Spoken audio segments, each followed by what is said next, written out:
for like myself, but I'm kind of new to the instructing game as far as Sprintzeal as before. It's like, used to I was just doing security engineering and I do the, awareness training bits when I had to.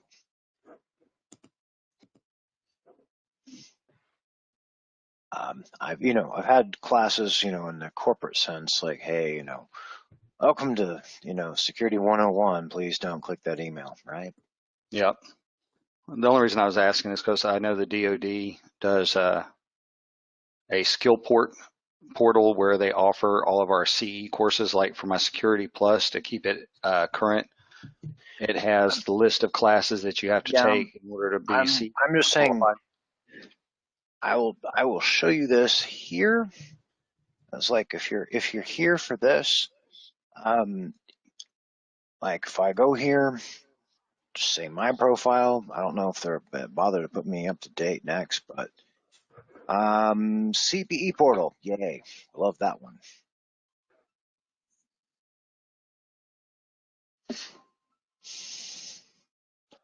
But like if I add a CPE right now, if I had this, I can export my current, transcript here. Because right now I haven't kicked over, like until June hits, then, I can dump all the CPEs for the last 3 conferences I've gone to and the other one, and then nuke it out of the water. For as of now, but anyways, the think tank, so you can go to IC squared events, Security Congress. I'm just saying the nicety of this particular certification, you can take your whole nice transcript and print the transcript, and then you can log into the CompTIA folks and drop it in their lap and not have to deal with it. So basically I've got all of these, and then I've like, here we go, here's 15 CPEs, CompTIA folks, I'm good for like see you next year. Like soon as I fill out my transcript here for the year, I drop it in their lap, I'm good. Cool. So I'm just saying, especially if you already have your Security Plus, this basically trumps it, so win-win. Any CPEs here, I can drop on them. Definitely. That's part of the reason I'm taking this course. I'm tired of trying to keep the Sec Plus up to date. It's a larger number of CEs or continuing education requirements. Right now I've got 15 CPEs because I've got my associates. I've got to go play the stupid endorsement game since I've got enough time and all that crap. Thanks to some kid, on the East Coast that had like his master's degree at 18 years old or 19, I've got to play hardball. Yeah, but oh well. The other certification they have here I could take is like a concentration and get my ISEMP. And then I get that right away. Yay. For the engineering bit. Yeah, the other one for management or compliance and all that other fun. But yeah, I can drop in my CPEs and dump it the heck on them. So yay. Like that's the nicety of CompTIA. Right now I owe them money, but at this point, since I owe them as much money as it is, I might as well just go, take like the CYSA and drop it in their portal. So it's like, hey, it's like $325 I owe them, $325 to take the CYSA test, get my analyst certification. So why not?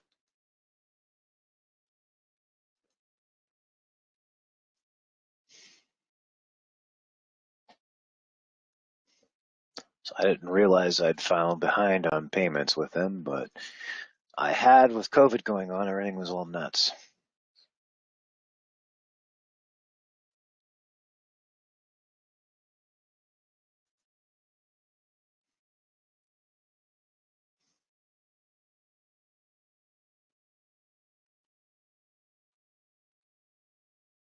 and like 7th edition, I think.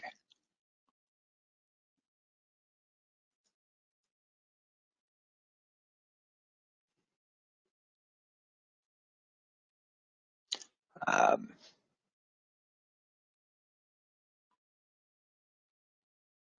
yeah, Sarbanes, Oxley, GLBA, blah, blah, blah. This one's probably got a better risk register here, like, it's got a more risk register based out of stuff.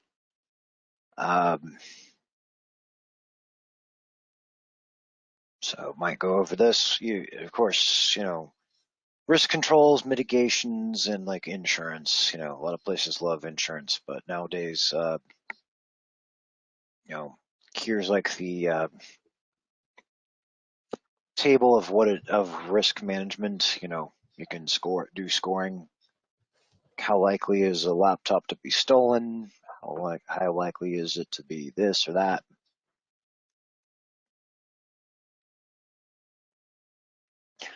Companies know laptops are likely to be stolen, so they encrypt the crap out of them.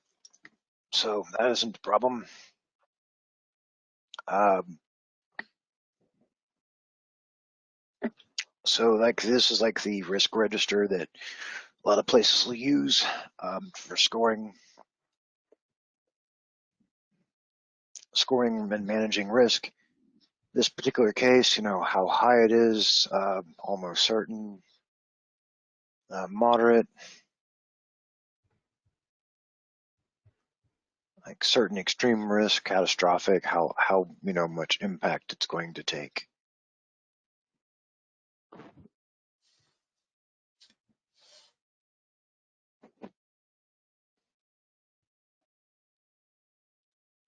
Then here's like how much asset value costs.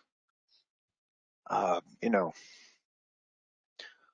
the laptop may only be $750, but the data on it has a value too. Annual rate of occurrence, annual loss expectancy, total cost of ownership. Um, you know, then you can factor out this kind of stuff. That's kind of why people didn't defend against our friends at the NSA with the supply chain attack, because, the $1 in a billion hack that wasn't supposed to ever leak, or the software vendors, come across it eventually and patch it out of existence, what was supposed to happen. Uh, and, basically, unless you're a nation state actor and like North Korea or China or Russia that gets a hold of the same thing does it, then it's sort of like an attack that cost $1 billion to defend against. And, for most businesses, that's not a, strategy of value. So, government actors, yeah. But, I'm just saying if it's a one in a billion attack with a $1 million price tag to defend against, then most people tend to put that on their, back burner type deal. But if it's, the cost, most businesses will see how much it costs, like, if their data center is valued at like $10 million, if flooding happens, like here in, say, Texas, there's at least a 1 in 100 or 300-year event in some parts of it here that the flooding could get over 15, 20 feet.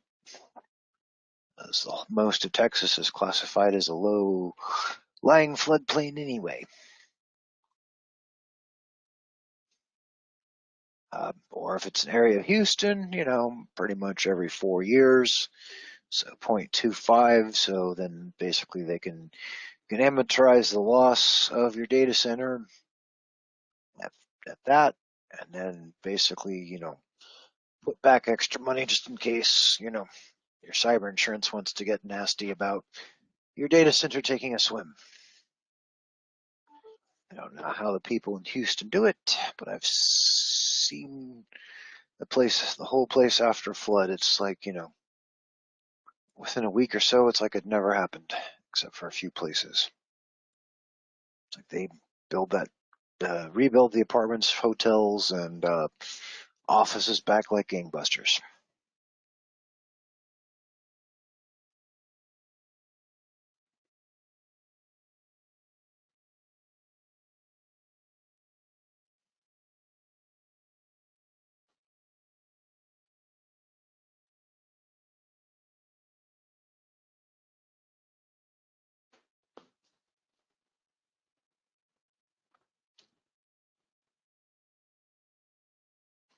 So basically, most places are on a mostly on the civilian side. They're on a what makes fiscal sense, type of thing. Uh, you know,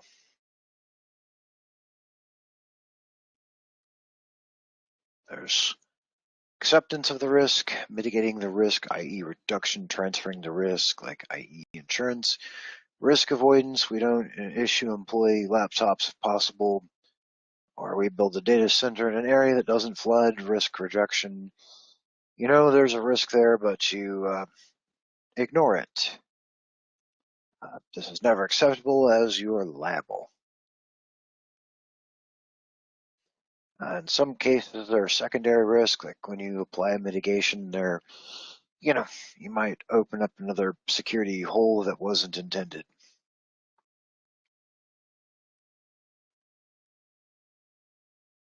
NIST 8030, that's usually your big deal.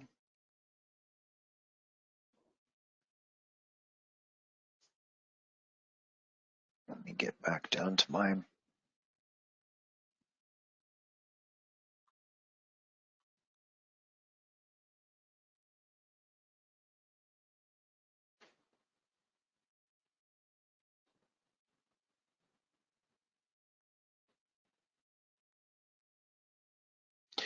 And I take it you heard of vishing before, correct? Yeah. Just a little bit.